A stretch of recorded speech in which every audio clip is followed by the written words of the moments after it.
When you think of him coming to KC, you think of KC, you think of K9. I mean, can you imagine what Yeah. those T-shirt sales are going to be like? I mean, it's incredible. I think it's just sky's the limits for Kenneth Walker the third, and I'm excited to have him as a Kansas City Chiefs, and definitely to dot the I in the running back position. Man, that's going to be fun to see him back there running the ball. That's what greatness, that's what excellence is. And I think there's a huge difference of what they do today and what we used to do back in the day. When I look at football consistently, I think the fundamentals of the game is gone. Boy, do those edge rushers get paid, man. Of all of these players that are signing, all the skill positions, obviously we know quarterbacks are going to get big money.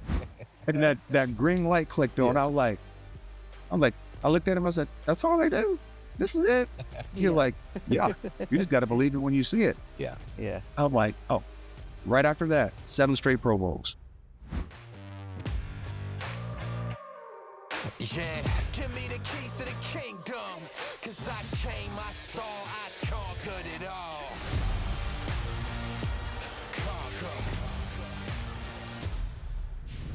All right, back on the home stretch with my man Priest Holmes. Priest, how you doing, sir? Yeah, I'm pretty good, man. It was an eventful morning, man. My Papa Herman, my father, he actually had a left knee replacement. The entire thing, man, got replaced, and so it was an early. Whoa. Yeah, 4:30 a.m. in the morning, man, is when he had to show up at the hospital. 5:30, an hour into surgery. Like we talked about offline, I can't imagine how quickly they can, operations go now. Back years ago, I had a left knee ACL repair, and Right. I can imagine now how fast things are. And speaking about injuries, you remember with Patrick Mahomes at the end of the season, he ended with an injury, and it was just like got hurt on Sunday, he was better on Monday. Isn't that crazy? Now, first things first, wishing Papa Herman the best, and a full recovery. Look, it's a full knee replacement in 1 hour. That sounds like something you'd be like, "Hey, I know a guy," Yeah. But this is just how life is now. It's pretty wild that it only takes an hour to do that. But yeah, wishing nothing but the best for a speedy recovery. And man, just like these player workouts at 5:30 in the morning, these surgeries at 4:30 in the morning, like I don't know, man. 4:30 in the morning feels a little too early for me. Like, hey doc, did you get any sleep last night? Because it's 4:30 in the morning. Yeah, but here's the advantage, Mark. At some point, the doctors tell you that night before you got to be done eating by either by 10 or 12 Yeah, the night before. yeah. And so the earlier your surgery, of course, you can get back in front of that breakfast table a lot sooner. But I don't think he'll be eating anytime soon, man. He's kind of mellowed out Anytime right soon. now. Yeah, is he a little like wobbly? Like he almost like took a knockout punch from Muhammad Ali. Oh He's just yeah. spinning around, going like, "Hey, what's your name again? Oh, you're my kid. Oh, okay. Nice to meet you." Yeah, You we're know? talking about people coming in to see him, and he was kind of listing off a name of people that are going to come in and see him. Like, no, just Yeah, just me and mom have been here. It's just us yeah. two right now.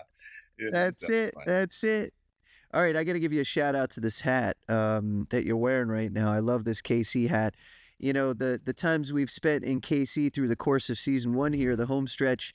I learned a lot about KC. I had never been there before. Now I've been there a ton. And I got my daughter a nice T-shirt that has that KC on it, but inside a heart with Okay. some cool colors and the whole KC baby and all that stuff, man. Super cool. But I love the hat, and you got it here in the Chiefs colors, man. Oh yeah, yeah. You can't knock it, man. It's a great color to have, and the reason why I threw this hat on, man, there's some exciting things happening in Kansas City. Yes, yes, there I'm are. excited. We're gonna get into that. We're gonna get into that. First, I'd like to say our special guest joined us on the home stretch today. NFL vet Rod Woodson. The guy's played, 100 years in the league, Oh, he's and a he's vet. got some stories to tell. Yeah, he's a vet, and he's got some awesome stories to tell. And he's on the media side now, so he's well spoken. And boy, could that guy hit people, huh? He could Yeah, hit he some definitely did. folks. Yeah. Priest. Yeah, he I was a don't want true to catch him leader, in a and also one of the guys that, when I got with Baltimore, it was one of those things where you're always looking around the room like, all right, which one of these veterans is gonna be fair with me? You know what I mean? yeah, He's not gonna have me doing all kind of crazy chores and errands and stuff like that. And he was one that kind of took it easy on the rookies, man. He didn't make it too hard. I think he played long enough. He was just like, hey, I'm over all of that. So Yeah. And you've got a fun little story from when you very first, I don't want to spoil it, but when you very first meet him that I think is really cool. yes, So, it is. yeah, we'll get to Rod Woodson a little bit later on the show. But right now, we have to talk about free agency because, this past Monday, the floodgates just open. Yes. And, these players can't technically sign until days later, but how it works these days, the backdoor conversations, do they happen? Do they not happen? But the fact that people are reporting on full-blown contract information, I mean, come on, like, what are we doing here? But NFL free agency, it's always super fun and it's always rapid fire. And I thought we could zero in here on the running backs. At the time of this taping, there are plenty of running backs that have either re-signed or gone on to other teams. So we're going to dive into that. And before we do, Priest, you yourself experienced the free agency market. You signed as you were an unsigned player coming into the league, but when your time at Baltimore was done, you did become a free agency. So walk us through your free agency experience and then how different that is compared to these players today, the running backs of today and what they're going through. Well, I think it's pretty similar in terms of free agency. One thing is sure, you talked about is the cat out of the bag, in terms of what contracts are going to be, what is the amount of money that this player is going to be receiving, how many years is he going to be at that particular team. So fans could be excited. Is he going to be here 1 year, 2 year, 3 years? Do we have him like Patrick Mahomes? Is he 10 years here? But I think at the end of the day, there's always the under the table deals that it talked about before they really hit the general public and things like that. So, for example, when I got into free agency, all right, and had an opportunity to do that, I had conversations with Coach Ramil, Carl Peterson, who's the GM for the Kansas City Chiefs. And so we had these conversations, and Coach Ramil was just like, pretty much, hey, you're my guy. You remind me of a running back that he played with or had as a coach during his time with the Philadelphia Eagles, Wilbert Montgomery. He says, you remind me of Wilbert Montgomery, right? He's like, the way that you hit the hole and you slash and all these things like that and your work ethic. So anyways, Coach Ramil basically is telling me, he says, hey, here's how it's going to go. You're my guy, but the first thing we got to take care of is our quarterback. So we're going to go with Trent Green. And if we go with Trent Green, we're going with you. The only other option is if we go young quarterback, we're going young running back out of college. So that's what's going to happen. Oh, interesting. But Coach Ramil but hey, let me just let you know, it's a done deal. You know what I mean? But to the world and to the media, none of this stuff was really spoken, to where people could really find out what the details were. But, I had that call and I knew when it got time for the draft picks and all that type of stuff like that, and they got time for a free agency, I was just sitting back saying, you know what? I already know what's going to happen. You know what I mean? I'm going to end up a Kansas City Chief. So, Priest, I did not know that your time with the Chiefs hindered on Trent Green getting signed. That's quite wow. Life would have been how different life would have been if they didn't sign Trent Green, or Trent just had a change of heart, maybe decided to retire out of nowhere, or just wanted to go to a different city to live. What do you think would have happened with you? So let's play a game of hypothetical here. Let's say they don't sign Trent Green. Who else was sniffing around? Like, okay. What else was going on besides the Chiefs for you? So here's the theory behind that. So if they don't sign Trent Green, this is probably what would have happened years before. Trent would have never gotten his knee blown out when he was with the Rams. Kurt Warner would have never came out of the backup role, and then it would have been Trent Green taking the Rams to the Super Bowl. You know what I mean? So a lot would have been different, man. I had all those things happen, prior to me getting to the Chiefs. So. Yeah, ripple effect, big time. That's crazy. But look, it was destiny. You were supposed to go to the Chiefs. You were supposed to crush it, which you did. So I guess kudos to free agency. Yeah. Took care of you, took care of your situation, and it worked out. I mean, kids today, they don't understand there was a time before free agency. You'd get drafted by a team, and that was it. That was a wrap. Like, You live in Sheboygan, That's right. Wisconsin. Sorry for your Yeah, loss. another You know thing what I mean? is you're not No, going no anywhere. offense to those in Sheboygan. Yeah, and the other thing is, Mark, back then you Yeah. weren't going nowhere. It wasn't just like you could just Yep. like the collegiate level, you can jump on the portal and you can easily go to another team if you have interest. Now there's free agency. Now players have the ability now to make that decision to move on to another organization that may be a better fit. But when we talk about all these different things in free agency, and we talked about obviously Trent Green in my story, one of the things Mhm. that I failed to mention, which was very pivotal also of me becoming a Kansas City Chief, was that Coach Ramil, when I was in college, this is when he wasn't coaching professionally, he was covering collegiate football. He commentated the Big 12 championship where Texas, my alma mater, played Nebraska. Nebraska had already won, those national titles. They were a shoe-in. They were definitely going to beat us this particular year in '96. But lo and behold, man, we stole that game from him, man. We made him eat some corn on that day. And but anyways, Woo! long story short, Coach Vermeer, he commentated that game. And I remember him talking to John Malkovich, our head coach, and he's like, John, tell me who's going to be the player of the game. Is it going to be Ricky Williams?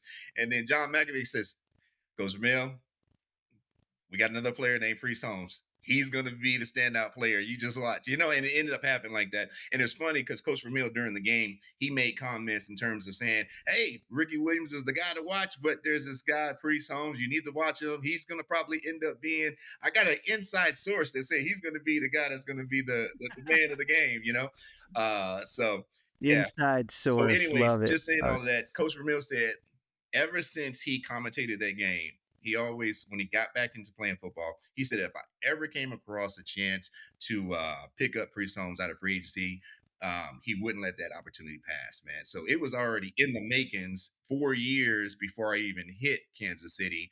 And that's why I call my 4 first dark years of Baltimore. I'm like, them Yep. days was dark in Baltimore, man. Well, you were just waiting for Dick Vermeil to come scoop Yes. you up, man. You're like, come on, man, come on. Well, it happened, and that's pretty awesome. And look, that's how it is in the game. Like free agents, you see a lot of free agents go to teams where they played for a coach previously, right? And we're seeing it with this free agency already. Like players reuniting with coaches, they're just a particular fan of that player, and they want them on their team. They know what they're going to get. And if you have that great bond and that good relationship, that player is going to play extra hard for you and Yeah, help get other players to buy in, right? So yeah, and to piggyback off of cool. that, Mark, is the reason why Yeah. coaches and players teams tend to come back together at some point through their career is because the coach knows, he's like, I already know the temperament. I already know what I'm going to get. Yeah, I yeah, know he's going to show up for team meetings. I know he's not going to miss the yeah. bus to go to the plane. So we got to end up in Denver. You know what I mean? These things are not going to happen, And I just think also the chemistry building, also, you try to put as many of those pieces together to where you can build that bond on a team. And then, of course, it makes it easy, man, when you get a chance that as a team, when you're not playing football and you get a chance to, like, with Coach Vermeil, we would go to his house with him and Carol Vermeil, and we would make steaks and drink wine, and you know what I mean. We would really get a chance to kind of fellowship and really get to know each other outside of football. So you want to have guys like that on the team that you connect with.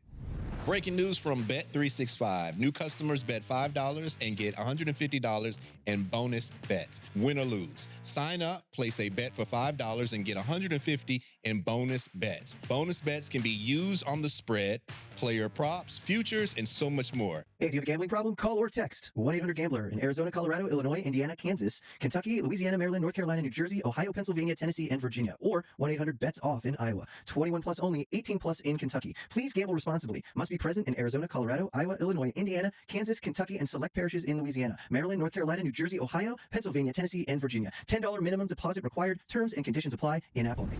So cool, man. So cool. Well, thank you for sharing your stories about your free agency experience. And hey, we learned something new in every episode. I just learned that if it weren't for Trent Green signing with the Chiefs, there wouldn't have been Priest Holmes. There we go. Wild. Okay. All right. So a lot of running back movement with free agents in the league currently. So at the time of this taping, I'm sure moves are going to be happening while we're talking right now and recording this portion of the show. But there were a whole bunch that went down this past Monday. I'll just name a bunch of these and then we can zero in on the big ones. Denver, they got running back J.K. Dobbins to re-sign for a 2-year contract, $20 million. Houston picked up David Montgomery Big in deal. a trade from the Yeah, Lions. I big. think that's a pretty big deal. Let's see, who else can we chat about real quick? I think this one's a pretty big deal too. New Orleans scooping up Travis Etienne, 4-year deal, 52 million. So he leaves the Jaguars and goes to the Saints, where they already have Kamara. So we got to see what happens with him. Brees Hall getting the franchise tag for the New York Jets, so he stays put. And we've talked about this one on the show previously. Rico Dowdle, what was going to happen with him? Is he Yes. going to stay in Carolina? Is he going to go back to Dallas? Neither. He's going to Pittsburgh on a 2-year deal. Great move by Pittsburgh. And Dallas they're cool. They went ahead and re-signed Javonte Williams to a 3-year deal. So those are some of the bigger moves. I guess we can mention Arizona too, scooping up Tyler Algier. I think that's a smart move. He's a workhorse. You've got Bijan in Atlanta already, so Algier was going to wind up somewhere. But the biggest deal that went down, and this is you got the KC hat on, so let's talk KC. All right, Super Bowl champion Kenneth Walker the third, not the first, not the second, but the third. K9 is coming to KC. He's going to sign a 3-year contract worth up to $45 million with 28.7 guaranteed. Priest, could you imagine just $28.7 million just for signing your name? You know what I'm saying? Look, here's the deal, Mark. Man, that's incredible, and I'm very proud of the accomplishments of him and his family, of course, and Mhm. just the rearing and the upbringing, and it just shows, it just speaks to his character and the opportunity that he's been able to put himself into. But I can tell you what, man, in terms of the merch, when you think of him coming to KC, you think of KC, you think of K9. I mean, can you imagine what Yeah. those t-shirt sales are going to be like? I mean, it's incredible. I think it's just sky's the limits for Kenneth Walker the third, and I'm excited just to have him as a Kansas City Chiefs, and definitely to dot the I in the running back position. Man, that's going to be fun to see him back there running the ball. Yeah, you said KC, K9. Don't forget about Tech 9. There you go. Also, right? This is all syncing up, man. It's all coming together. It's all coming together. Now, I don't want to throw a wrench in this whole thing, but I don't know what came across my feed today before we started this taping. And I don't know what the source is, but I literally read a headline that said the New York Jets were trying to trade for Patrick Mahomes. And this is what in this hypothetical trade that no sourcing here. This is just what I read. 5 first-round draft picks, Garrett Wilson, the wide receiver, and other considerations for Patrick Mahomes. And this person claims that KC didn't shun it right away, and they were like, "Oh, interesting. Look, but, There's no way Patrick Mahomes is leaving Kansas City. Get out of town. Why are we even starting rumors like this? yeah, Come yeah, on, man. definitely. Come on. It wouldn't happen, but I tell you what, if they were trying to outsource and bring him in, they might want to throw in that steakhouse that he has too. Make that part of the deal as well. It's crazy. All right, well, look, Mahomes is going to be back. Yes. You got K9 in the backfield. Travis Kelce decides to sign for another year at a nice price too, $12 million. The guy's scooping up some more money. I Yes. think there's some incentive money in there too as well. Yeah. So you got Travis coming back. KC's going to be no joke. That season from last year, nobody enjoyed that. So they're bouncing back. Priest, how far can they go now with K9 in the backfield? Yeah, I just think it balances off the offense. It takes a little bit of the pressure Mhm. off of Mahomes. And then, just the productivity, the way that K9 or Kenneth Walker hits the hole. He's a very patient runner, follows his linemen. He definitely is going to get there in the backfield and have some fun running with the quarterback like Mahomes that can actually air the ball out as well. They've got some great receivers, also young receivers at that. So, but here's one thing I think is going to happen also. Yes, Kelsey is going to be coming back, signed for $12 million. But here's the thing: I think it's going to be a very limited role. I don't think we're going to see the Kelsey that we're used to. But I think that he's going to have some specific downs, specific plays.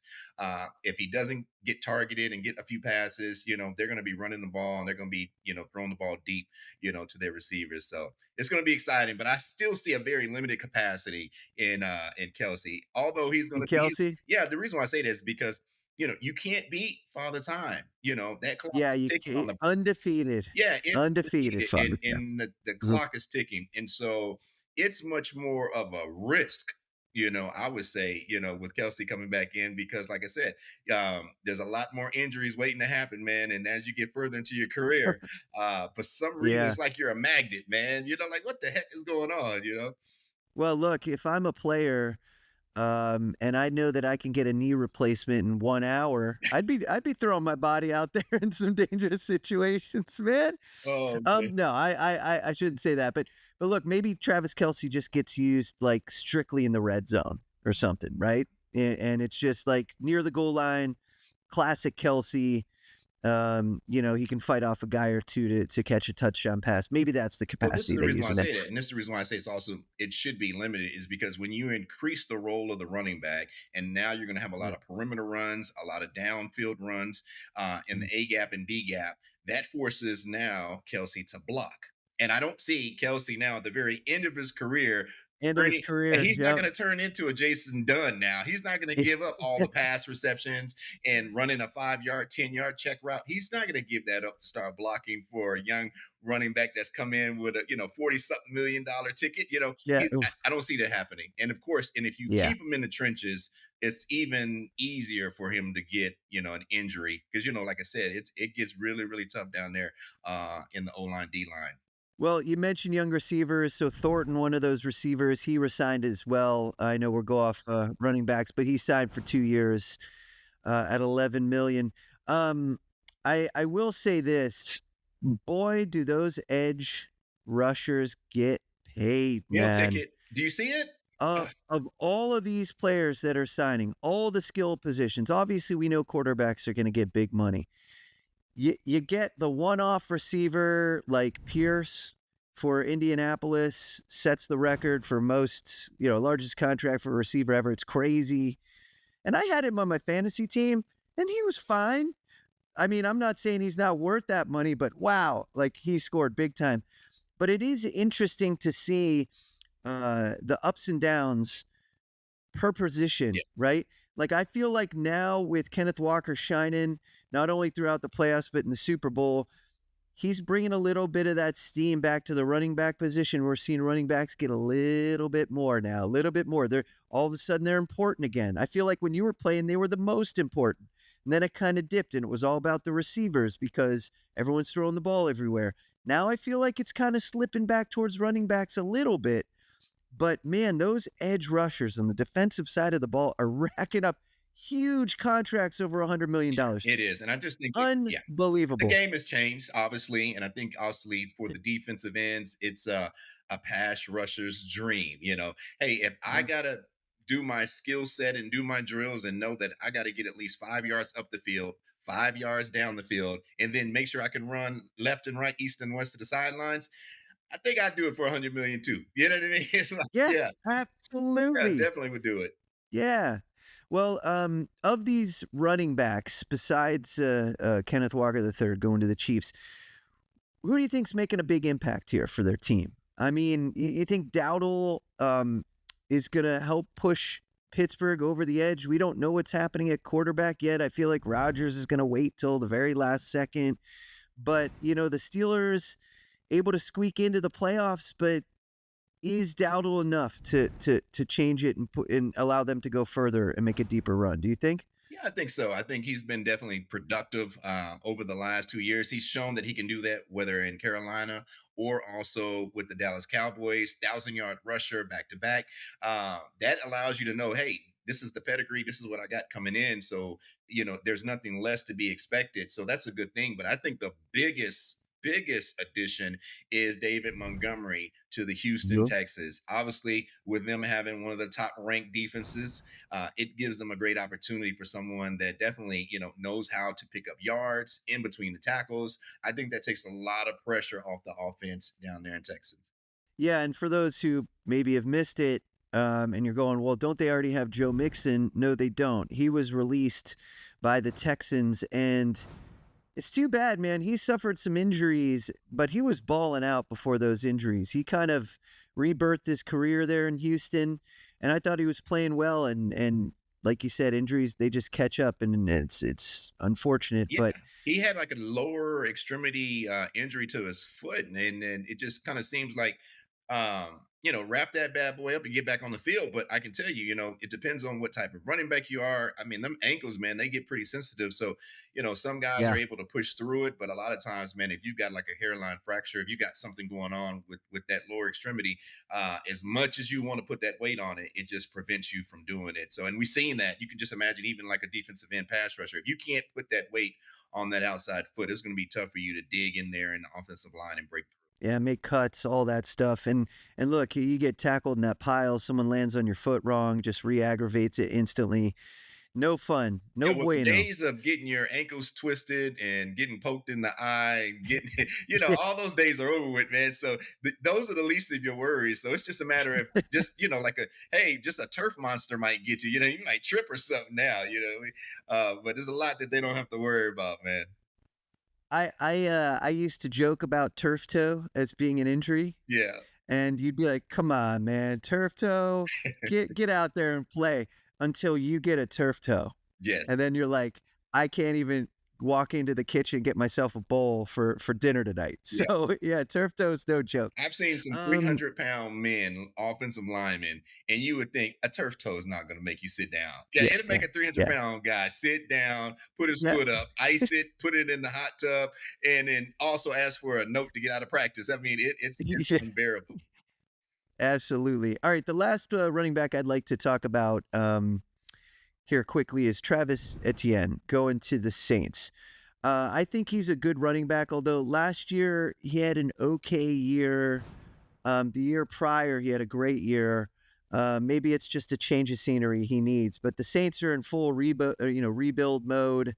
They were terrible last year, but he's going to be part of that rebuild. So I think he's going to make a pretty big impact too Yeah, I think down in so. New Orleans. He's a very, very slash runner. Can be Mhm. very strong in between the tackles, but then has a burst. I mean, if he gets on the perimeter, he can beat you with his speed. But here, I got this one question for you, Mark. Let me ask you: Yes. would you take the contract that gives you more money, but you play longer, or would you take the contract that pays you under that amount and you only play 2 or 3 years? To give you an example, you got Kenneth Walker and you got Travis, right? One's 46, Right. one's at 40, 52. Obviously, Travis is 4 years, Kenneth Walker's three. Are you taking just a little bit money? And because you could say, hey, when it came out on the press, I was the highest paid running back, right? Or you Yeah, could take yeah, the yeah, lower yeah, the yeah. lower years. Which are you taking? Where are you going with? Oh man, I gotta. So there's so many factors that go into that, right? Like, what's my family life like? Do I have a bunch of kids already? Am I already set up? Am I already kind of doing well? Maybe the contract I had previous, set me up. I'm in a good position. I'll be okay. Um, I mean, if you reach the pro level, at least me personally as a player, I didn't get to reach the pro level, but this is what I wanted to do for my life, right? You work so hard your whole life. I would think you'd want to play it as long as possible. It's just what you're built to do. It's your mindset. When you see players, they're 41, 42, like Aaron Rodgers, like he could have hung it up like 7 years ago, but he's like, nah, I'm good. I want to keep going. It's a mentality thing. I feel like I'd wanna play longer. Play longer? I feel like I'd wanna play longer, but, But what that's about more wear and tear. Yeah, but what about getting back to the table earlier? To get a new contract or to re-sign or renew your deal. What? Yeah, so that's the thing. I mean, there's so many factors, plus what team am I going to, Am I going to Sheboygan? Again, no offense to Sheboygan, Wisconsin. You like You that don't have a place? pro team. It's all good. But, some people just don't wanna live in the cold. There you go. Some people don't wanna think it's too hot down south. Who knows? But, there's just so many factors, but I mean, look, we're playing with monopoly money at that point, This is so much money, Priest. Yeah, well, here's what The I've fact learned, that man, and I could just take experience from my yeah. situation. When I got into the NFL, all of my rights were to Baltimore for my first 4 years, so it wasn't really no wiggle room for me. It didn't matter Yeah. that in my second year I rushed for 1,000 yards, and you know what I mean. The starter that was there, I was able to take over that role. It Mhm. was one of those things where I was like, man, how do I get back to the table? And it took me to Yeah, go yeah. through my 4-year contract, then to get into free agency, and then to experience something that was much different in terms of having more value, more upside, and then being picked by a team. But I'm going with a lower amount of years and getting back to the table as quickly as possible, because you just don't know what's going to happen, and when opportunity is going to strike. And then at the end of the day, everybody wants to win a Super Bowl. That's the main goal, right? And so Right. sometimes it takes you to have the ability to be able to go to a team that's more complementary to to your style of play. Yeah, that makes sense. And that's fair. I can see it both ways. But your instinct is get me back to that table. Let's renegotiate. Yeah, Let's just keep getting that money up, up, up, up, up.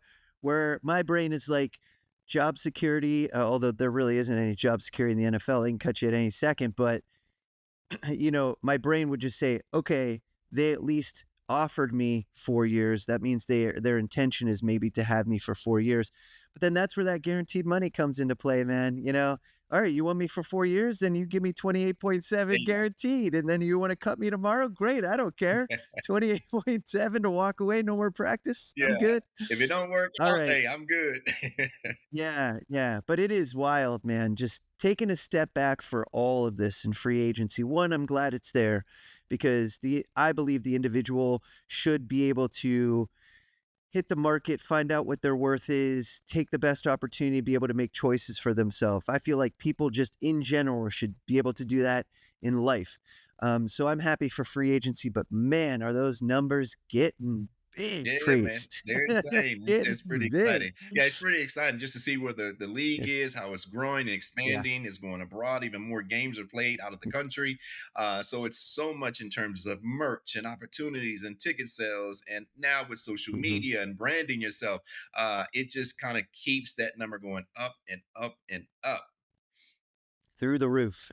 And everyone's got podcasts too. All these players got podcasts now, so they have yet another revenue stream. It's Yeah, pretty absolutely. crazy. Yeah. Reminds me of Shadir Sanders and some of the excitement that's happening in his life. You know what I mean? Like, I'm telling you, man, them jersey Yep. sales went out the door for him. So Yeah, I gotta say, I'm gonna shout out the Browns just for a second, because in free agency they got an offensive tackle in Titus Howard, they got an offensive guard in Zion Johnson, uh, so they're looking to protect that quarterback. They're gonna give him a shot, a genuine shot, and that's something you like to see. You don't want your cute.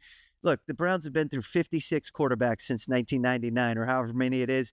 Just can we just stop right here? We're good. Like, let's make it work with Shador. Let's do it.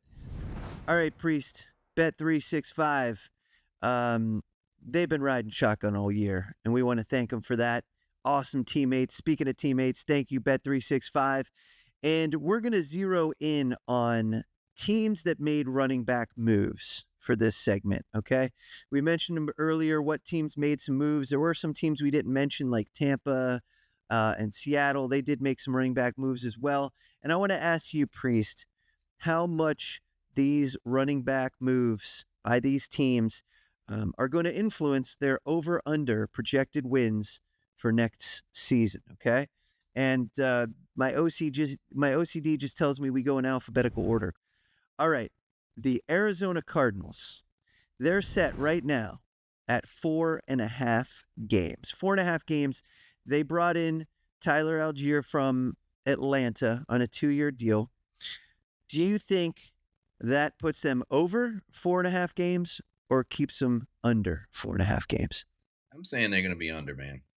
I'm going with under. Going I'm under? going under, man. Yeah. I mean, we don't know what the quarterback play is going to be like, right? There's a So, lot of okay. unknowns, man. A bunch of question marks. You can have the question mark with one or two or three. I got 3 question marks next to Arizona on that. That's too many question marks. Yeah. Man, Arizona is just, since their Super Bowl, they have just been stuck in purgatory, right? They just can't get out of anywhere. It's like, are they even in the league? I think so. Under 4.5 wins, says Priest. All right, let's go to Dallas. Dallas re-signs Williams. I think that was the right move. I think he had a pretty solid season. And Dallas is set right now at 8.5 games. So over under for Dallas. Over. What's your vibe Yeah, I'm check? going over. Okay, you're going Yeah, over? I'm in Texas, man. So You know, you definitely got to get those guys. You got to give them the benefit of the doubt. It's one of those things, man. Everybody gives Dallas the benefit of the doubt, and then it comes play Uh, season, and it gets close to the playoffs, man, and the Jokers start falling apart. But I I think, know. What is with that? yeah, but I think also, when you take into account to injuries and take into account how just the chemistry of the team coming Yeah. together, I think they may have an opportunity. That I think they like see 8 games. Okay, and they made a lot of moves too, especially on the defensive side of the ball. Jalen Thompson signed a 3-year contract as safety. Defensive end Stan Williams, cornerback Josh Butler, another cornerback in Reddy Stewart. So they're trying to shore up that defense. After losing Micah Parsons, they just want to make it happen on that side of the ball because I feel like they definitely have pieces on the offense. But between Dak and CeeDee Lamb and Williams in the backfield, I think the offensive set is set. So we'll see how that plays out. So you're going above. All right, Denver, 9.5 games. Denver Broncos. That's a tough one to call. But they do have J.K. Dobbins re-signed for 2 years. $8 million guaranteed, man. $8 million guaranteed. Sign in your name, I priest. know that's right, man. Hey, Mark, It'll never get when old. when you got 20 million reasons why you can do something good and do it well, J.K. Dobbins has Yep. that excitement and that incentive. And I think, from a standpoint as a running back, I think he brings a lot to the table. Very consistent. Have a young quarterback. They Mhm. were in the position to win things this past season, and I definitely see them doing the same thing as well. They're going to have some competition, obviously, coming out of the AFC West with the Kansas City Mhm. Chiefs, but definitely they'll be on the over. Okay, so you're going above 9.5 games. Yeah, I feel like they're going to get 10 games. Another year under his belt for Bo Nix. Yes. They got pieces there. They're a great team. Man, that division, in my opinion, that is the division to watch, man. Unbelievable division. Everybody's good. And it could be one of those scenarios where they all beat up on each other and they split games. So we'll see what happens. I'm excited for that. Okay, on from Denver Broncos. Let's go to those Houston Texans we talked about a little bit earlier. 9.5 games for them as well. What do you think? Montgomery in the backfield, does that make a difference? Does it put him over 9.5? Yeah, definitely. They're going not over 9.5 because of the defense. And again, there's nothing you can say bad about the defense. They were very strong this past season. Incredible work ethic, coach, team, chemistry. David Montgomery comes in. I definitely see him being on the over. All right. So on Monday alone, 1, 2, 3, 4, 5, 6, 7, 8, 9, 10, 11 moves this past Monday for the Houston That's right. Texans. And a bunch of that's on the defensive side of the ball. 2 edge rushers, linebacker, defensive tackle, 2 defensive tackles, I should say. So they're really shoring up that defense. They don't want that going anywhere. Yeah, I think Houston's going to be back. They're going to be nasty. I think they're going to right the wrongs. And I think they're finally going to break that curse and get out of the first round of the playoffs next year. I think that's going to happen. All right, Jacksonville, 9.5 games. Now, if you remember a couple episodes ago, Priest, I did the crazy thing and I said this team is going to the Super Bowl. Yes. And I think they're going to surprise everybody. I don't know why I have that feeling. Do I still have that feeling? I think so. I think Jacksonville can still surprise 9.5 games. What do you think in that division they play in? Yeah, I'm going on the under. I don't see it. I don't. Okay. I know they had a great season this past season, but I think that they will be on the under on that. Okay, and they lost their running back, their big star running back. So we'll see what happens. Yeah, I mean, he definitely Because was of an that, asset, but makes now me he's moved nervous. on. He's moved on, man, and he's got other opportunities. So Yep, and they did bring in a running back, DJ Dallas. He re-signed on a free agent deal. They re-signed their tight end, Quentin Morris. They got an edge rusher returning on a free agent deal, and a cornerback, Montrick Brown, who re-signs on a 3-year contract worth $33 million. Not enough moves yet, but there's still time. There's still time for the Jacksonville Jaguars. Look, if I pick them to get all the way to the Super Bowl, they better win more than 9.5 games or I'm in trouble. All right, Kansas City Chiefs. You ever heard of them? Yeah, I sure do. 10 Oh, and I'm yeah. rocking and representing the hat, of course. Always exciting things going on in Kansas City. Yeah. The biggest excitement is that we now going to have a Travis Kelsey, a married Travis Kelsey in pads. So Yes. yeah, there's a lot of things that's going to be weighing down his shoulders, man. That's you keep trying to say he's going to be a breakout player this year. I don't see it happening, man. He's going to be in limited Yeah. roles. He's gonna sure up on some of the runs, but he's definitely not going to be the guy that they're going to be having protecting the runs. You know what I mean? It's just not. Well, look, they don't have to worry about that because they got K9 in the backfield. Now, they are marked at the time of this taping at 10.5 wins. Over, under, in that division. Is it too much to ask? 11 wins coming out of that division for KC on a bounce back year. Yeah, it's like you said, it's a bounce back year, and it's kind of incredible to say that they've had some significant injuries also. With Patrick Mahomes, obviously 100% after having a successful surgery. I think they have the ability. I think Patrick leads the team. Still is that true leader that he is. Galvanizes the team, and now they have a running back that really dots the I and could take it on the perimeter. He can be patient on the inside. Mahomes doesn't have to scramble. He doesn't have to do the Superman acrobat passes now. He doesn't have to throw with the left That's and right. switch it to the right. He doesn't have to throw the ball sideways and fall into the ground. He's got a running back now that can take and sure up some of those plays for him. Okay, so you going 11 wins? Are they getting there? Oh yeah, I'm going 11 wins, man. They're going on All the over. right. Okay.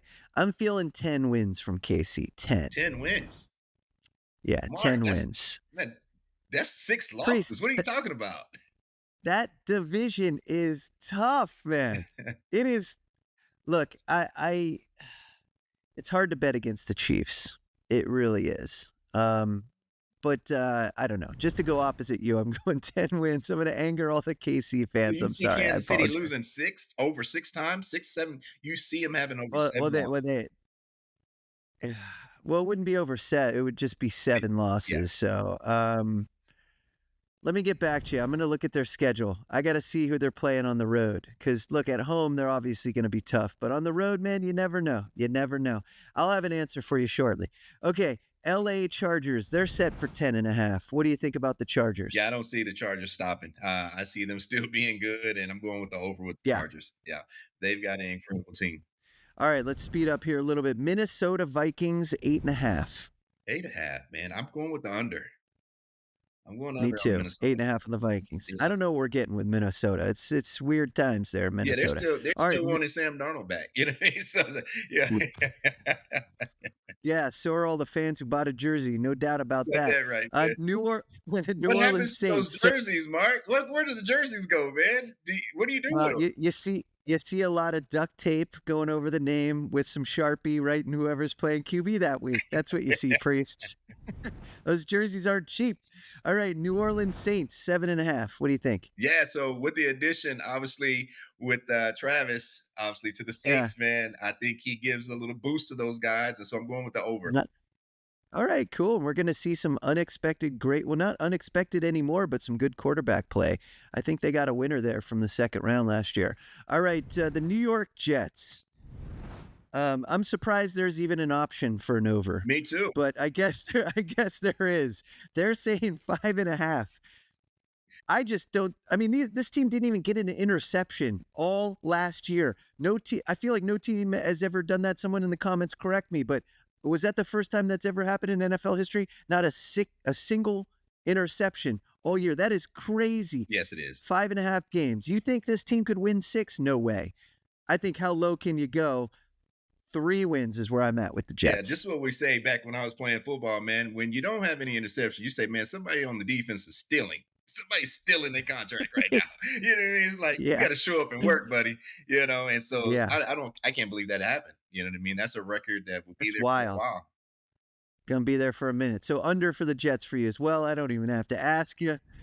All right, Pittsburgh Steelers. They're always so interesting. They just make the playoffs every year. Big but coach 8.5. change. Yep, big coach change. 8.5. That's where it's sitting. I'm saying under because regardless of the coach coming in, new coach, new system, new rules, and are you going to have these guys, conform? And so that's the question mark on that. I'm going under. Yeah, I'm going under. I think that they missed the playoffs this year. I think it's finally their time to not make it to the playoffs. They did sign Michael Pittman Jr. in a trade from the Colts.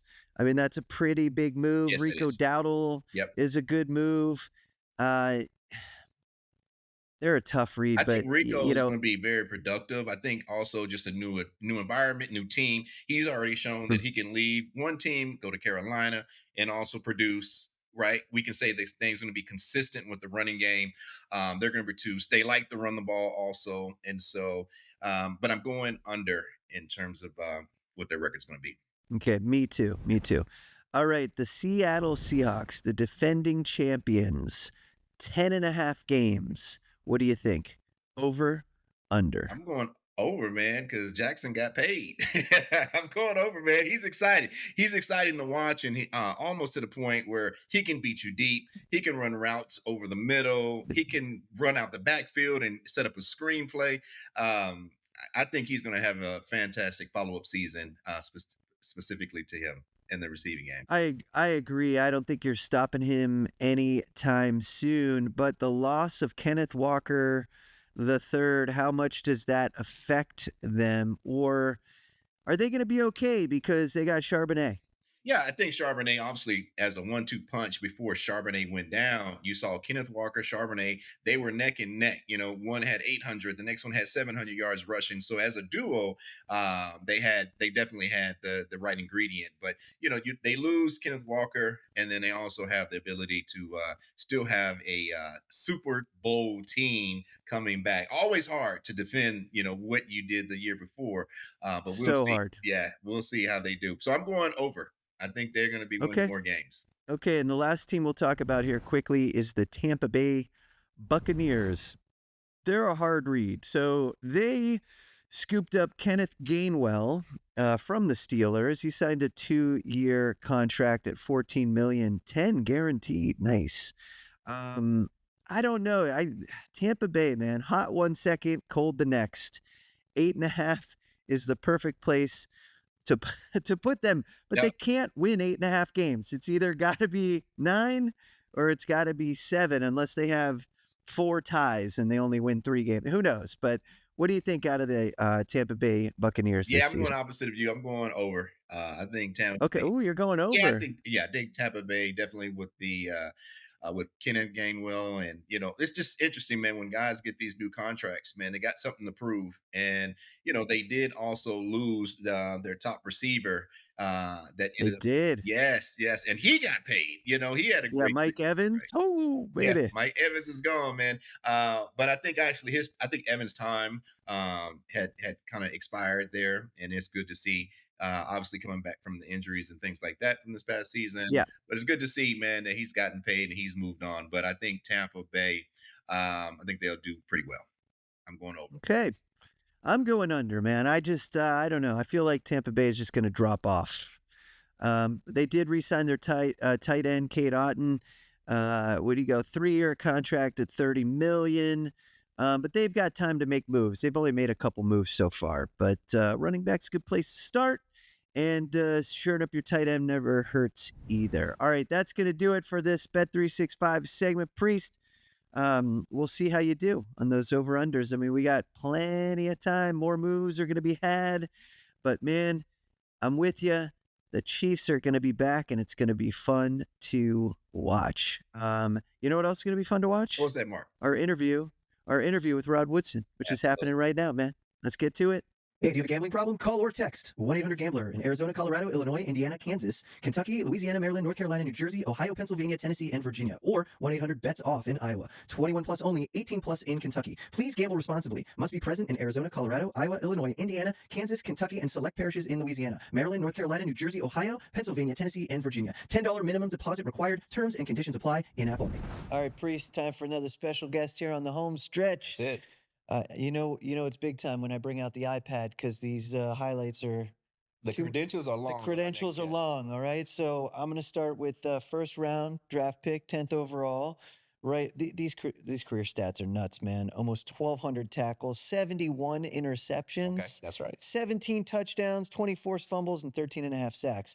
But now we're going to get to the meat and potatoes. Super Bowl champion, obviously, with you, my friend. That's right. NFL Defensive Player of the Year in '93, 6-time first-team All-Pro, 3-time second-team All-Pro, 11-time Pro Bowler. I might have to skip ahead here. NFL 90s All-Decade Team, NFL 75th Anniversary All-Team, NFL 100th Anniversary All-Team. You can't stop this guy too much. I don't want to talk about Pittsburgh too much, but he did really well for the Steelers. And look, man, incredible player, an illustrious career, and now he's on this side of the coin. Your former teammate, That's right. Rod Woodson. What's up, Rod? Thanks for joining the home stretch, my friend. Man, I am glad to have me on. Priest, it was so good to see you, brother. We talk about you from afar all the time. We're like, man, I wonder where Priest Holmes is at. Yeah, now to get to see you sitting in the chair, man. So congratulations, you look good. Oh man, appreciate it, man. Look, you look a little bit better than me, man. I see you got the goatee going, and you got the Well, glasses. the wife like to go. The wife like the goatee, so wife likes it. I'm gonna keep it. There you go. There you Yeah, go. I That's like the that. rule. Yeah, that's the good rule. thing. Yeah, so same good. It's really good to see you as well. We've got so many things really to talk about as well. Obviously, our careers have crossed paths at one point, but Mark's got a list of things that we got cooked up here for this show. So I'm gonna let him go ahead and jump into it. Well, let's just go right in at this cross section of Priest Holmes and Rod Woodson. So Priest Holmes, undrafted, winds up in Baltimore, and you were playing for the Steelers at that time. But then you did make your way over to Baltimore a year later, I think, '98 maybe. And Yeah, I got there you in were there with 98. Priest Holmes. So talk about that change from Pittsburgh into Baltimore. And did you know anything about this guy? Were you like, I know you're on the other side of the ball, but were you like, oh, Priest Holmes, I heard of him. I'm going to rack this guy up, man. No, you know what? I mean, obviously I knew who he was, but I didn't know how good he was. That was the difference. Like when I saw him play, he was a lot faster than he looked because he runs so smooth. But he was leaving everybody. I'm like, wait, his feet ain't turned over like normal. You know what I mean? Like I'm a track guy, so you see normally a track guy, you see his feet turn over, or he's gonna be really tall. And he wasn't either one of those. And I'm like, wait, but how is he leaving everybody? And then when I got to meet him and see him play and practice against him, I was like, oh, this dude's a real deal. This dude, I mean, he was like, a lot of people didn't know who he was. I mean, we did. We knew how good he was in practice because he was giving us the business. We're like, okay, this dude, once somebody gives him that number one spot, he ain't nobody getting him back from him. Like he can play, he's fast, he's physical, and he can catch the ball coming out the backfield. And he kind of has that Barry Sanders feel because he would jump stop in the hole, and if you fold too early on the backside, he coming back around. That's a touchdown. Love it, man. Look, Love so- it. High praise. Yeah, high praise. he's giving me some accolades, but I have to say, Rob, you have to remember, man, those are my 4 dark years when I was in Baltimore, man, because going up against the defense that you guys had put together, it was definitely a tough uphill battle for me, man. And I remember one of the biggest things I always say is that even though it didn't matter how good I was, at the end of the day, I could never tee off on you guys. Like, the golden rule was you do not hit the starting defense. You know what I mean? So I took all the punishment early from you guys. So y'all taught me really well. Getting his licks in. Yes, And that was listen. back in the day where you hit in practice. That's right. Yeah, yeah. Especially in training camp. So we would hit back then, but nowadays, they go 16, 17 days and then they put a helmet on maybe 7 of those days. They don't do any live tackling. Yeah.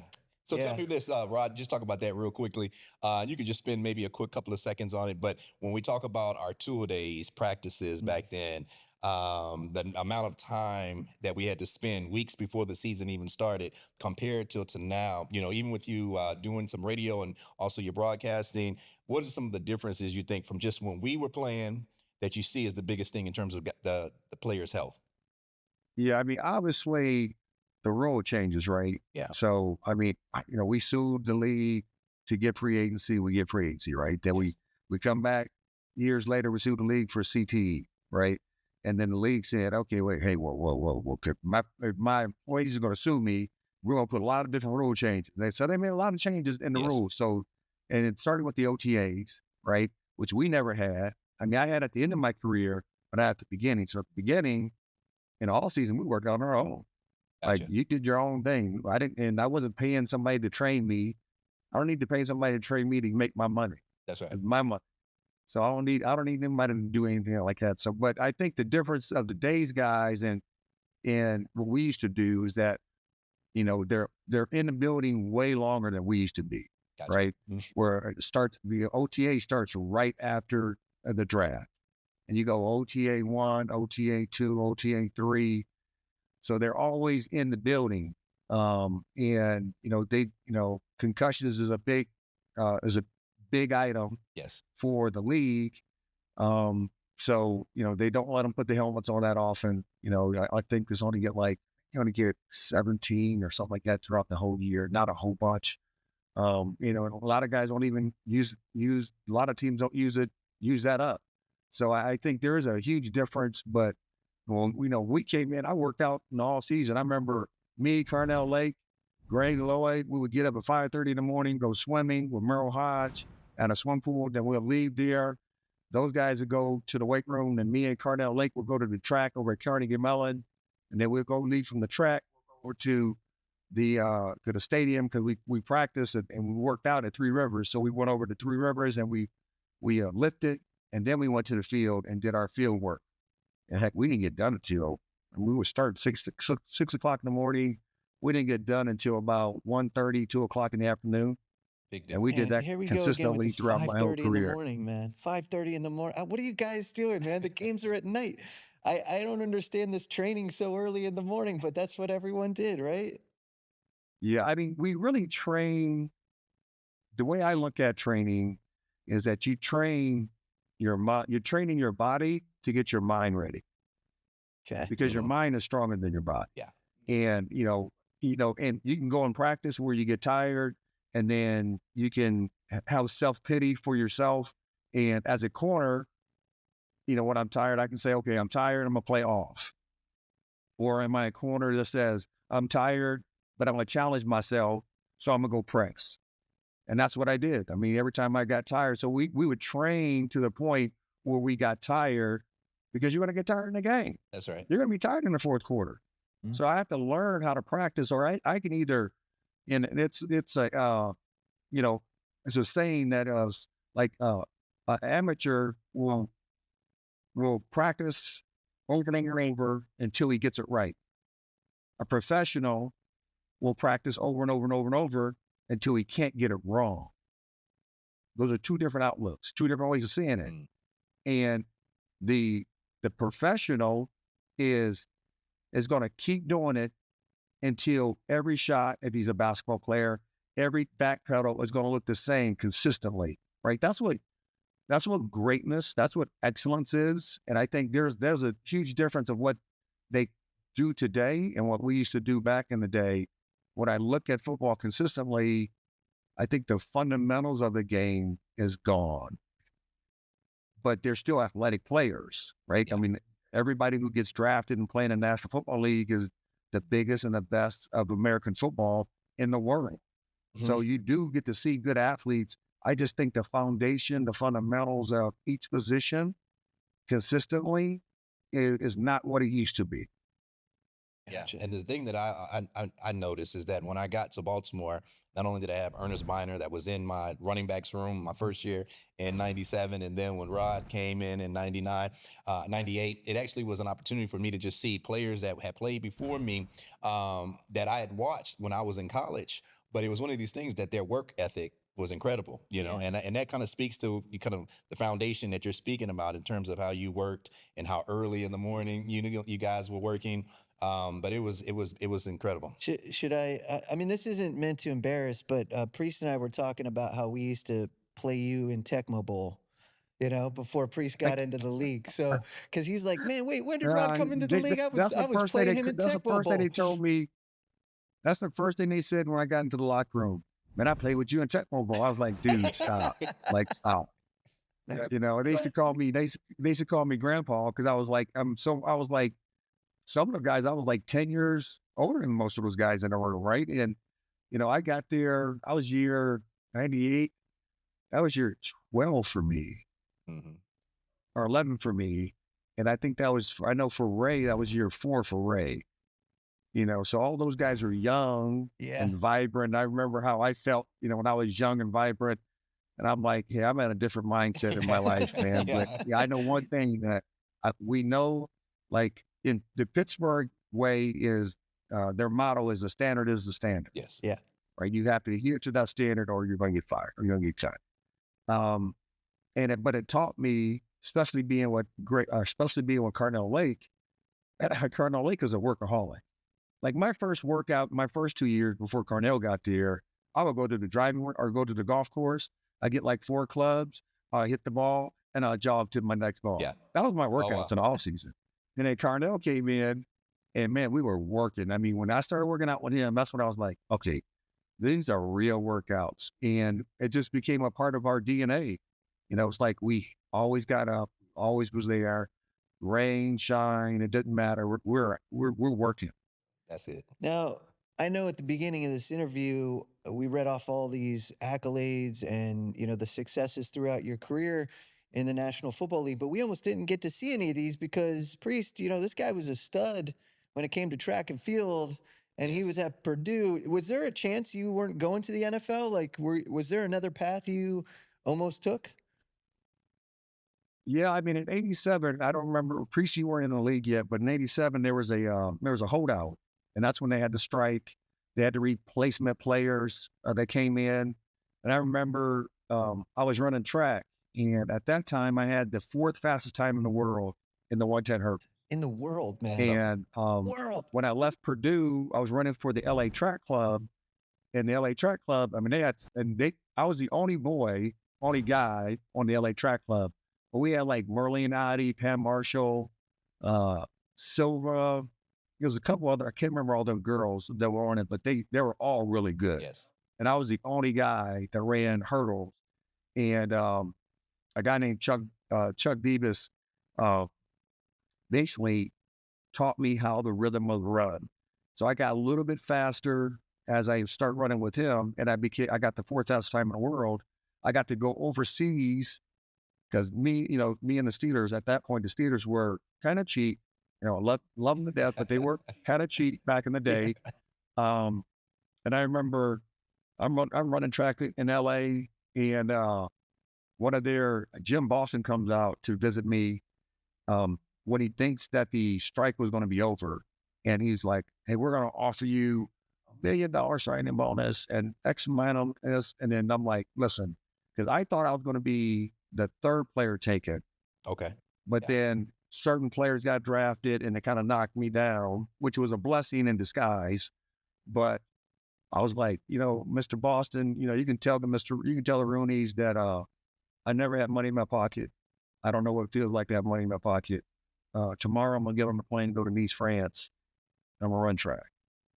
And I got on the plane and went to Nice, France. And I'm glad I did because I was a 22-year-old over in the EU running track at all these track meets. And it was mind blowing. I mean, it's like, if I could have kept running track, I would have. Okay. Wow. Once you sign your professional contract back then, you couldn't become an amateur Right. in another sport.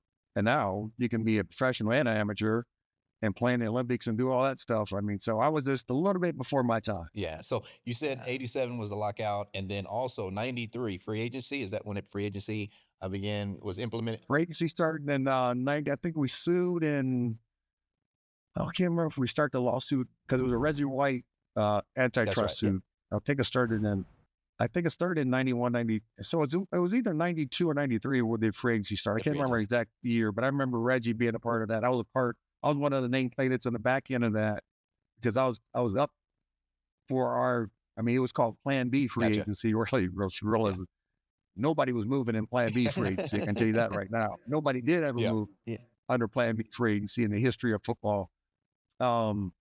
So, once you got that contract, man, you couldn't become an amateur again. And that was disappointing because I couldn't. The one thing I always have in my head is that if I could have pursued track, how good could I have been? And it still would have been, my first love was still football. But track was my second love, that if I pursued it, and I ran it in the off season every single year. And it was only a 3-month span, right? In the off season, how good can I get? How good can I be? And I remember the IOC was like, well, you can't be, we took them to court. They're like, well, no, you can't because you're a professional. I'm like, dude, I'm a professional in football. I'm not a professional at track. Like, it doesn't help me getting my body banged up and beat up. These guys are running all day long, all year long. And they're like, no, you can't be a professional over here, but be an amateur here. And it was like it was the craziest argument. And now today, you can. That's good. That's good stuff. Yeah, that's crazy. Well, look, it worked out for you with your football career. We could say that, I've been right? blessed. I mean, I think at the end of the day, we could say it worked out. But I always like to ask this question. It's a little more fun. But of all the tackles, sacks, interceptions, pick sixes, any of that stuff, was there one that was just a little more special because maybe someone was dirty talking, maybe someone was trash talking, and you got them back real good? And you're like, yeah, that's what I'm talking about. You got in that end zone, or you put them on the ground, and you gave them the business. I mean, that's I wasn't a real trash talker. I was a blue collar Midwest football guy. I would get my hard hat and lunch pail. We're going to go to work. I played against a lot of guys that talked a lot, and it was always nice. I mean, I remember my first fight in a game. It was against Webster Slaughter. I mean, Webster he was just Slaughter, played for Cleveland the Cleveland Browns. Let's Browns, go. little receiver. He was nice. And I remember he just talked, man, just talk. I said, dude, shut up. And he just kept talking. I said, okay, listen, man, I'm going to give you one more time. One more time. I go to the huddle. We come back. I don't know. I can't remember if they threw the ball his way or not. He comes back and he's like chirping on me just as we're walking back. And I just turn around, uppercut. Oh, wow. Straight up. Couple times. And so we get in a little scuffle on the field. And then not knowing, and none of the fellas ever told me, is that, when you fight on game day, you get a FedEx package on Wednesday. That's right. Well, that FedEx package is your fund. Yeah, there it is. And I was like, okay, well, I remember once I got my FedEx package, I was like, okay, I'm not throwing any more blows on game days anymore. That is never going to happen. Like, they taking my money like that. So that I taught me a lesson, but and there was a lot of guys that, like, I remember hitting Warren Moon. We were at a nickel dog, and I came underneath the defensive end, and they did not see me. Warren didn't see me. I caught him under the chin, and back then, you could pick him up and shoot flail. And this power driving my helmet into his face mask, right? And I mean, I remember that one like vividly. Like, I can still remember that one like vividly. And then probably my 12th return for a touchdown to break the record. Well, I think I broke the record at 11, but my 12th one to kind of add on to the record was always special because it was the number one, and it still is the most interception pick sixes in the league history. So that 12th one was one that I remember quite So well. just talk about the pick sixes and interceptions. One thing I noticed about most players, a lot of players wear gloves. When I'm thinking back when we were teammates, I don't remember you really wearing the gloves. I remember you maybe taping your fingers. What would allow you to be kind of like a ball hawk and catch those balls and interceptions? Well, the gloves they got now, man, it's like stick 'em. Yeah, those are free catches. We call them free catches. Them gloves they're unfair. They're unfair. Like, those things, you can't tell me guys are so good that they can catch the the ball with 3 one-handed fingers. catch over the head with the They can catch a ball like this. I'm like, man, nobody's hands are that strong. When the balls come in at a velocity and a 60 yards down the field, ain't no way. But I mean, I did take my fingers. I did that. So I take my knuckles. I would take those. I definitely did it in training camp. And if it was overly hot out, I would do it in the game because we didn't have great gloves. I mean, I remember probably the stickiest gloves I ever wore in a game were Scuba gloves that I wore in the wintertime that had, they had the rubber part of it, but those weren't really great. So we really never had the great gloves that they have today where, did I wear gloves? Yeah, I did wear gloves. But I wish they were like I the know ones they that's got right. You could today. add on to those I might have interceptions. like 85 pitches. You would have had 26 more pick sixes, right? Yes. Probably. I mean, those gloves today are crazy. Yeah, technology sure has changed. Sure. It has, Mark. Well, look, Rod, what do you think allowed you to have such a long career? I mean, your career touched 3 decades. That's a lot for any one player. And you played most of your career, a lot of your career, in a division that was intense, tough, bad weather. You know, Three Mhm. River Stadium. I grew up near Cleveland, but I remember visiting Pittsburgh, and I'm like, you guys are getting tackled on that cement turf. Like, the conditions weren't great. How did you avoid a short career? How did it work out for you? Yeah, I mean, obviously overly blessed. I did have injuries. I remember having my first injury was after my 3rd year in the league. I had a counter defect in my left knee, which is a chip in the cartilage in the joint. Once you chip that, I mean, I played the whole year with it, but every time I would bend my knee, this pain would shoot up through my left part of my leg, all the way up to my arm, and it would just shoot up there. And I remember going to the team doctor for the Steelers, saying, "Hey, I got this issue with my knee, and it's been swelling up a little bit. I can feel the little particle in my knee." Um, and he was like, he was like, he'd never seen it. He'd never seen this injury to the knee before. So I went to my agent, and he said, "Listen, I know a guy, Dr. Stedman, in Vail, Colorado, U.S. ski team doctor. He Okay. sees this type of injury quite a bit." And I remember going up there, and I remember the first thing he said to me was, 3 months for the rest of your life. And I was like, "What?" He was like, "I need you to be off your leg for 3 months because the knee can't heal as we're walking around as human beings. The knee, every Yes. time that you step, your knee pushes down and Grinds. it Yep. pushes the fluid up from your knee, and you need the fluid to, to heal the knee. So you have to be non-weight bearing for 3 months." So he did the surgery. I was not weight bearing for 3 months in a CPM machine, moving my knee back and forth for 24 hours. 24 hours for the first 7 weeks, and then 12 hours after that Oh, wow. That is for commitment. the remainder time. But after the 3 months, I went back. He looked in it, couldn't see the defect anymore. It was a smooth surface. I got to play 14 more years in the National Football League because of him. So I've had injuries, had the ACL in 95.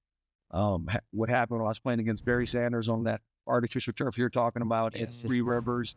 I planted and my foot stayed straight and my knee turned. Yes, that's what it And I does. tried to jump off of it and I felt it pop. But I was blessed, first of all, to be on a good team. So the 94 team, we lost an AFC championship game to the Chargers. Then they got blew out by the 49ers. And then the following year, I knew we had a good team. And I remember getting injured after my 10th play of that opening game. And I went to Bill Cowher and said, "Bill, I can get back." Yeah. And Bill was like, "What?" I'm like, "I can get back." And he kept me on the active roster all year long. And I was blessed that nobody else got injured in the secondary, because then he would have put me on IR, Right. and then I would have been gone for the year. Got to come back and play my first Super Bowl, but I only played like 15 plays. They moved Carnell Lake from safety to corner, and he played outstanding. Nobody else got hurt in the secondary, so I got to play my first Super Bowl after the 95 season. So I've had injuries, but I think the one thing that I don't let my body tell me what to do. Like I tell my body what to do. Like my mind, I'm trying to make as I worked out, I try to make my mind stronger than my body. Because your body will say, "Hey man, I need to chill." That's right. Like, The body will I don't want to follow. get up at Yeah. 5:30. Yeah. But you need to get up at 5:30. And if that old saying, if you only do what you want to do, you're not going to accomplish anything. There you go. That's a good one. That's a good one. Right. That's So, a good one. Another shirt. one Priest, thing that we another shirt. learned, and I learned at a young age, but I did it, most of it was in Pittsburgh, is that I learned to work hard, not complain about it, and to adhere to your standards, right? And to adhere to what the standards should be for yourself, which You want to be the best version of yourself every single day. And the only way you can do that is to be honest with yourself. Right. And I think that for me, that was the keeper.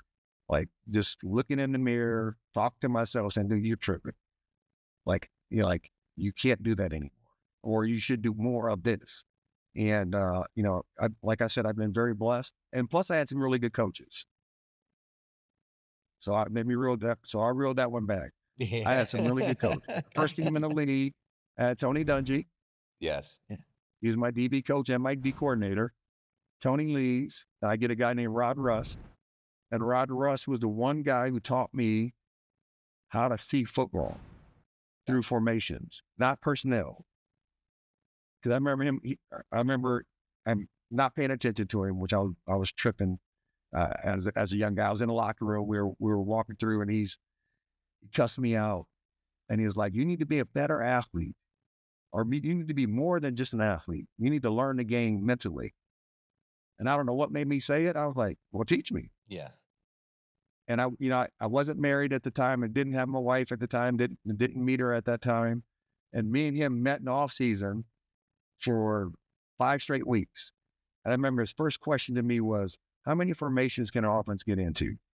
I'm like, 750. I don't know. He was like, how many eligible receivers? I said 5. He said, they ain't getting 5 formations. I'm like, what? He said, don't worry about the personnel groupings, because they try to fool you with the personnel groupings and move people around, and they'll finish a certain way. He said, but 5 formation, 2 by 1, and it doesn't matter if they're wide or condensed. They can get in. You can get in what we used to call slot, which now is more triples, Yes. right? Because they got tight end here, 3 receivers would be over here, but it was 2 receivers. And then if you get a 1 back, it's only 2 by 2 or 3 by 1 or empty. He said they move these pieces around. They have a fighter formation, and they only run about 6 or 7 plays out of that. But they'll run the same plays from different personnel groupings, moving different people around. And I'm like, what? He's like, yeah. And then we start watching film, and I'm like, and it took me 4 weeks to get it, right? Because I couldn't believe it. And that green light clicked on. Yes. I looked at him, I said, that's all they do? This is it? You're like, yeah, you just got to believe it when you see it. Yeah. Yeah. I'm like, oh, right after that, 7 straight Pro Bowls. That's Look at that. incredible. Wow. Great stuff right there. Awesome.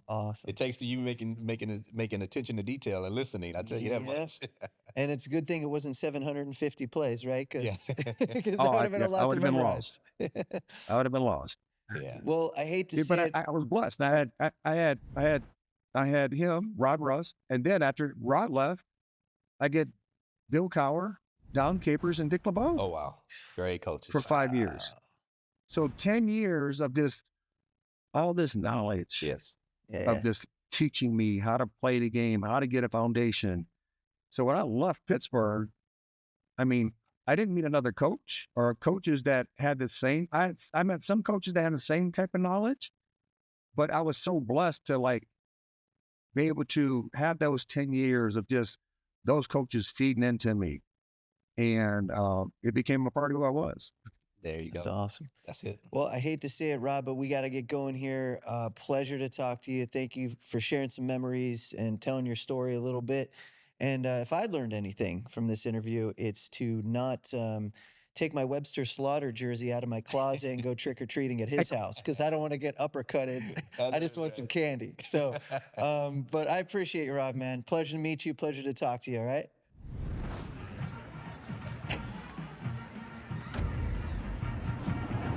This has been a Playmaker production.